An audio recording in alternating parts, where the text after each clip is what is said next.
How long does it take two sisters to make 4 dolls in a series? I don't know, 2 months?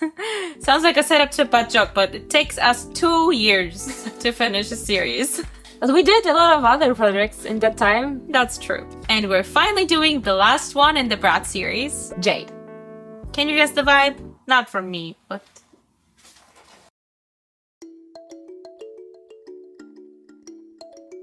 Let's start our last Bratz doll from drawing her face. But first... let me take a selfie. I want to remind you that we have a merch shop, Patreon page, our website where we sell snake oil, bath water, our website where you can find patterns and heads that Barb can print and send to you, and campaigns that collect funds for Heba and Mohamed. Check the links in the description. Thank you for your support. I'm going to use the same sculpt as for our Sasha and Yasmin dolls, and that's the one that you can purchase on our website. For her body, we're going to use the semi-white Dolphy Dream body, so the first layer of paint was not really visible when painting. But after a few layers and some added blushing, the head is a bit less white now. On these huge Bratz heads, I always spend a lot of time sketching to make sure the base is as clean and symmetrical as possible. Fortunately, watercolor pencils can be easily removed with water, especially the light colors. I draw one eye first to see if I like the shape of the eye, makeup, and the brow. And I also filled the lip color, trying to make them a little bit smaller than our other Bratz characters because I need the space between her upper lid and that tiny Bratz nose for something else. I picked black with a little bit of red for the main theme of the makeup because we're going for a casual gothic inspired aesthetic. I don't want her to be like a true classic goth because she's still a Bratz girl and that's an aesthetic of its own. So the goal is to mix these two influences to create something that will suit our alternative queen Jade. I feel like more extreme and alternative makeup is in fashion right now, and you don't have to describe yourself as goth or punk or emo or e-girl anymore to wear that extra bold graphic eyeliner. But it's a deeper discussion about the fall of subcultures and all that stuff, definitely not for this video. The sketch turned out pretty opaque on the first layer, so it was a quick job to go over it with black paint. I thought the red detail in the makeup will work great for her personality and also to hint her Asian heritage. We don't know exactly her nationality because Bratz were designed to be racially ambiguous, but it's implied that she has some East Asian roots. I'm adding more solid color to the eyebrows and some eye creases, and I can also fill in the eyes. Her eye color changes through the Bratz series a lot. She has brown, green, grey, and even like gold eyes sometimes, and I'm pretty sure a girl who likes to experiment with fashion would wear colored lenses from time to time. But for our Jade, I chose dark brown eyes because I think there's not enough dolls and characters in cartoons in general with dark brown or black eyes. And also because that's my favorite eye color, and Jade is my favorite Bratz. Do you remember the pinched eyelashes trend? I want her to have that look, so I'm drawing the lashes in pairs. I think it's going to be a nice contrast with the super bold eyeliner on the top eyelid. Then, the next time I was in the workshop, I forgot to take the SD card with me, so I recorded adding the catch lights on my phone, and it wasn't very comfortable. And here, I wanted to end this face up, but I thought she's a little bit too black and red, and we need to add one more color. And because I know there's going to be some green in the outfit, let's go with green lower lid and corners. And to add some color on her very pale face, I'm giving her some blush. And of course, she needs a pointy highlight on the nose. That's such a cute effect. And after a sprinkle of Perlix powder, the face is ready to serve. We're here at the Bernina store in Krakow to maybe pick out a new machine for me. I really wanted to upgrade my Bernat Milan 3 into something that would be computerized and maybe do a little bit of embroidery, so we'll see what Max has in store for me. Dzień dobry. Zapraszamy. The Bernina showroom in Krakow is basically a sewist dreamland, and there are loads of different machines which you can try on before buying. The Bernats have their own little display here on the side, It didn't take much persuading Max to let me play with the newest and most expensive machine in the room, which is the Bernina B990, and it has a humongous embroidery hoop. It also has a super large screen, which you could basically watch Netflix on if you tried. I was of course doing some little silly stitching and testing it out, since I don't think I will ever be upgrading to that high end of a model. Enchanterium. Wow. Or Mom. I tried hijacking my future machine right there from the shelf, but it was quite heavy, so I left the one on the display and mine got packaged in a box to safely bring to the studio. I'm quite happy, which is an understatement, to become the Bernette lady, as you can see. With a knife in hand, I was ready to get my upgrade. The box is actually kinda huge, so Alex had to help me take it down so we could lift the machine from ground up. There was a lot of styrofoam protecting my new favorite thing in the whole world, my Bernette B79. So hip. She's so big. She's a big lady. She's a grown-up woman. This isn't one of those big corporate deals where a brand just ships you a machine for free. I was the one to reach out to our local Bernina reseller here in Poland because I've been eyeing this machine through their shop window for years now, so we worked out a deal. You might spot me in their Instagram reels soon. I already own 2 Bernette machines that I absolutely love, but I really wanted to grow a bit and finally add a computerized machine and embroidery to my skill set, and this machine can do exactly that. I'm so grateful for their trust in us, so if you're in Poland, please consider getting your sewing machine from maszynydoszycia.pl, also known as Wiking Polska. They offer a wide range of machine for every skill level and every wallet size, and they'll be happy to find one that fits you best and teach you how to use it in that gorgeous showroom too.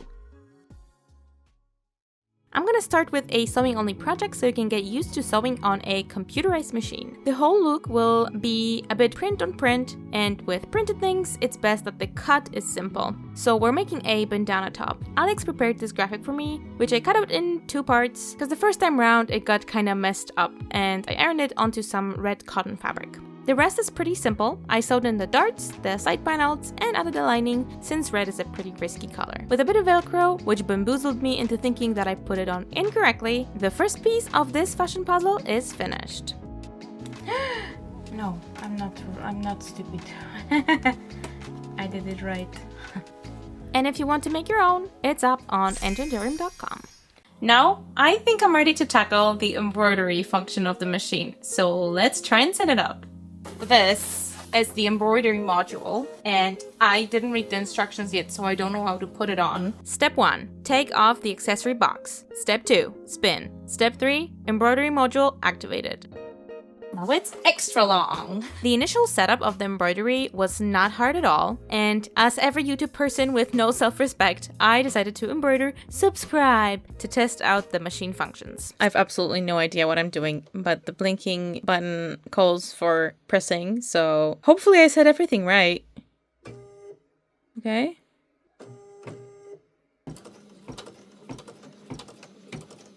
I've seen embroidery machines before, but actually driving one yourself was like super mesmerizing. I couldn't look away, partly because I wanted to make sure I didn't mess up anything, but also because it's super fun to look at. This was me, basically, all the time. My physics teacher once told me that if you don't have the time to solve too many problems to practice, start with the hardest one as you'll learn the most. So for my second thing that I did on the machine, I thought I'll just embroider my own design. Mind you, I had no prior experience in digitizing, which is the name for preparing the artwork to be embroidered, so programming the stitches. Now it's telling me that I need to change to this thread, so I'm gonna do that. But I've done that like 3 times already. But it's so much fun. I'm having so much fun just looking at it go. This is literally me having this machine on this table for like 2 hours, and I'm already embroidering my own designs. So I hope this shows you how easy this is. I've never felt so powerful. It's so pretty too. With this newfound knowledge and power, I hooped on some black denim to test out my watermelon designs to see which ones I liked best. With anything, the doll scale can always pose some problems, so I figured I'd test out different settings before I commit to stitching out the whole pattern. At that point, I kinda realized I will have to trim all these annoying threads between each and every seed of the watermelon, but that is just something that comes with machine embroidery, so I prepared a bigger hoop and stitch out the watermelon slices in the spots where I want them on the final jacket. Did I mention we're making a jacket? I prefer to trim the threads in between colors, and I have figured out how to make it so that all things of one color stitch out one after another, so I don't have to go back to the same color spool later. I wanted to leave some extra space for the top of the sleeve here, and I did, but I just realized that it got stitched to the back. Because I'm a little silly and stupid and I didn't secure it. But I think if I trim it off, it should be enough. There's just gonna be a little extra fabric around these. God damn it. It was going so well. The pieces are ready. Machine is back in sewing mode. And I have my trusty dandy overlocker on my other table. It's also brunette, and I love that they now match aesthetically. I really like the style of the new machine, so let's sew it up. The jacket has a lot of panels, but they mostly serve a decorative function, so I'm just piecing the back and front together, then piecing them together at the shoulder seams, and doing a lapel collar. I already did one of those for Beetlejuice last year, so this time again I took my time and actually looked at the instructions that I made for that pattern to figure out how to make this one. It really looks harder than it is. I made sure to press out all corners nice and crisp and went on to construct the rest of the front of the jacket. Then it's just simple side seams and sleeve seams and the hem, and it's done. After putting the jacket on though, I realized that my placement of the melons on the sleeves was a bit unfortunate. Thankfully, I kept some of the test pieces, so I was able to trim them off the fabric and hand stitch them onto the jacket to fill in the empty spaces in the front and the back. Now that I have some 300,000 stitches on the machine, let me tell you what I like about it most. The threading is super simple because the eye of the looper is always at the top, and then the automatic threader makes the threading of the needle super easy. It stays down, you just make a couple of loops, cut off the thread and pull it up, and it's done.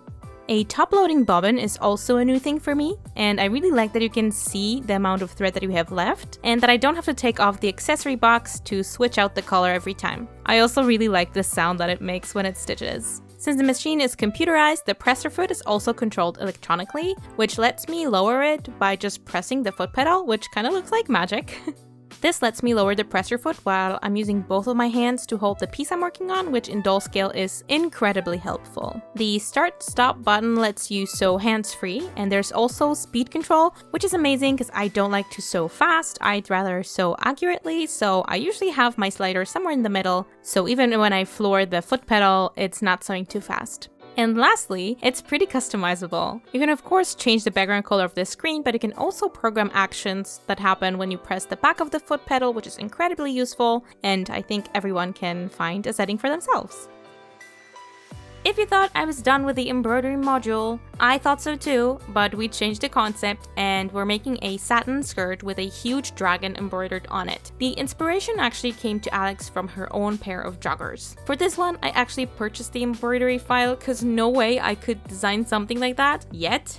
So it was a matter of exporting it onto my thumb drive and popping it into the machine. I then cut off a bit for it to become one of the front panels of the skirt and went on to put it together. I used a polyester satin I found in the vast stash of my fabric closet, and honestly I was a bit nervous because it was really thin, but the machine handled it like a champ because it has a special foot in the back that acts as a walking foot and helps you guide the fabric through. While trying on the skirt, I realized the hands of my poor Miku have been atrociously stained. And it's not from this fabric, so I don't know what the heck happened. The final detail on the skirt is to set the eyelets in the front, and that's what the interfacing at the beginning was for. I made sure I liked the placement and amount. Out, in, out, in, out, itai. Okay. Then I transferred the placement of the holes, poked them out with an awl, and then used my special stick to make the hole wider. I used my crocodile to set these in, and 2 hours later, that's the final result. And now it's her time. I mean, my time making hair, but I already prepared wefts, mixing black and brown fibers, so let's start from making the wig cap. Chloe will be our model today, just like she was for Sasha's and Yasmin's wigs. I'm making the cap from flexible fabric and glue. Make sure to apply the glue a few times and let them dry between the layers. One part of the Y2K Bratz aesthetic was colorful highlights, and that's exactly what I'm going to do. I remember sometimes in the Bratz cartoon, the hair color change was so drastic I couldn't tell which character is which, but today she will have her iconic black hair with very delicate brown highlights and green and red stripes. I'm gluing the weft using Uhu glue, starting from the back and going up. As you could maybe notice, I love green hair, and I think even Chloe looks great in this combo. I keep gluing until I reach the top. Here I'm taking a break from the wefts and I'm making the parting structure. Using white glue and paper towel pieces, I sculpt 2 bumps with a crevice between them, and that's where the parting will be. To make bangs, I have to squeeze a few tiny wefts in that crevice and also glue the hair on the bumps before the final layers of hair will go on top. Before treating the hair with a hot hair straightener, let's swap Chloe's head to a spare Blooms model because I don't want Chloe to be even more damaged than she already is. She went through a lot of styling with Sasha and Yasmin, and she needs a break. I'm curling and cutting until I have a good result, and this time I want the bangs to be micro bangs, so there is no fear of making it too short. The shorter, the edgier. To see the result, I swapped the head again, this time for an unfinished Jade's head, and I'm adding more green highlights and adding some red ones too on the opposite side.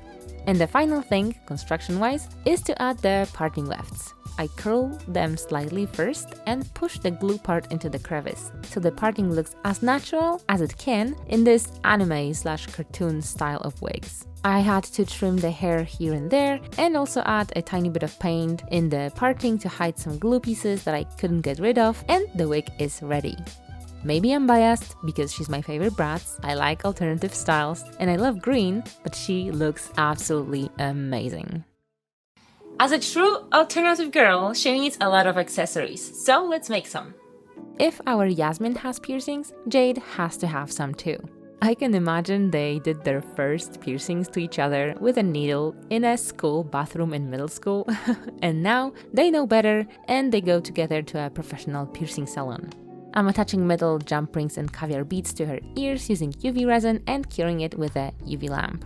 She has 10 in her ears, and I want one super small Medusa piercing on her face on the upper lid, because that's the one I always wanted.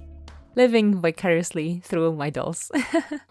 We couldn't let her go being an alternative diva without some black nails. Barb quickly made her spiky manicure using 3D printed nails extensions, black marker, nail polish, and UV lamp. It looks amazing, and we definitely have to do it more often for our smart dolls and Delphi dreams.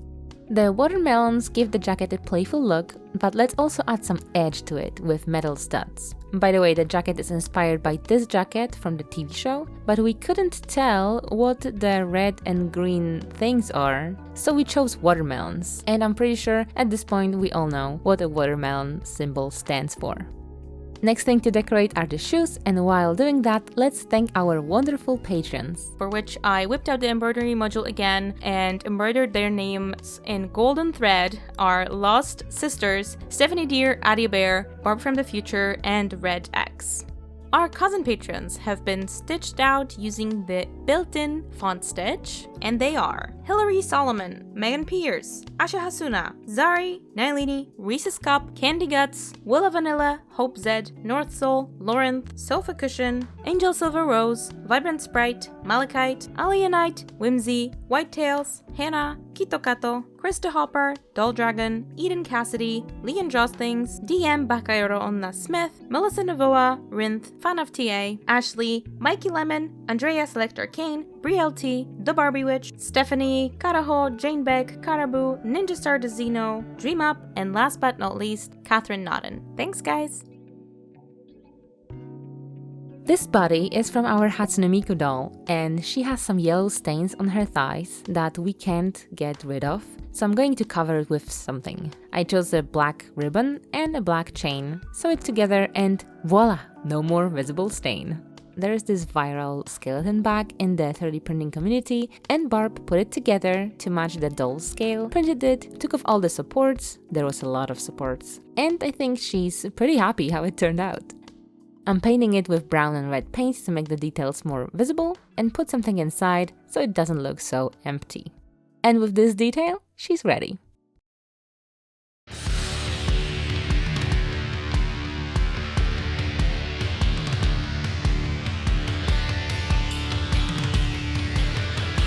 And this is how she turned out.